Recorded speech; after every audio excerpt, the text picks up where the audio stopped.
باجوڑ میں خودکش دھماکے کا مقدمہ تھانہ خار میں درج کر لیا گیا ہے۔ مقدمے میں دہشت گردی سمیت مختلف دفعات شامل کی گئی ہیں۔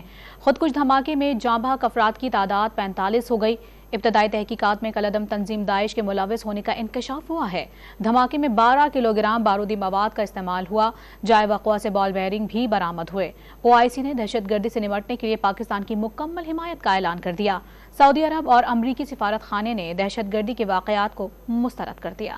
JUI کے ورکرز کنونشن میں خودکش دھماکے میں ہلاکتوں پر باجوڑ کی فضا سوگوار ہے۔ خودکش دھماکے کا مقدمہ تھانہ خار باجوڑ میں درج کر لیا گیا۔ نامعلوم دہشت گردوں کے خلاف درج مقدمے میں دہشت گردی سمیت دیگر دفعات شامل کی گئی ہیں۔ پشاور، باجوڑ اور تیمر گرہ میں زخمیوں کا علاج جاری ہے۔ کور کمانڈر پشاور نے ڈسٹرکٹ ہیڈ کوارٹر اسپتال خار کا دورہ کیا اور زخمیوں سے ملاقات اور ان کی خیریت دریافت کی۔ محکمہ انسداد دہشت گردی نے حملے کے مقام سے شواہد جمع کر لیے۔ ابتدائی تحقیقات میں کالعدم تنظیم داعش کے ملوث ہونے کا انکشاف ہوا ہے۔ رپورٹ کے مطابق دھماکے میں 12 کلو گرام بارودی مواد استعمال کیا گیا۔ جائے وقوع سے بال بیئرنگ بھی برآمد ہوئے، جبکہ خودکش حملہ آور سے متعلق معلومات حاصل کی جا رہی ہیں۔ باجوڑ دھماکے کی پاکستان سمیت دنیا بھر میں شدید مذمت کی گئی۔ اسلامی تعاون تنظیم نے متاثرین کے اہل خانہ سے یکجہتی کا اظہار کیا۔ سیکرٹری جنرل نے دہشت گردی سے نمٹنے کی کوششوں میں پاکستان کے ساتھ OIC کے موقف اور یکجہتی کا اعادہ کیا۔ سعودی وزارت خارجہ نے زخمیوں کی جلد صحتیابی کی خواہش کا اظہار کرتے ہوئے تشدد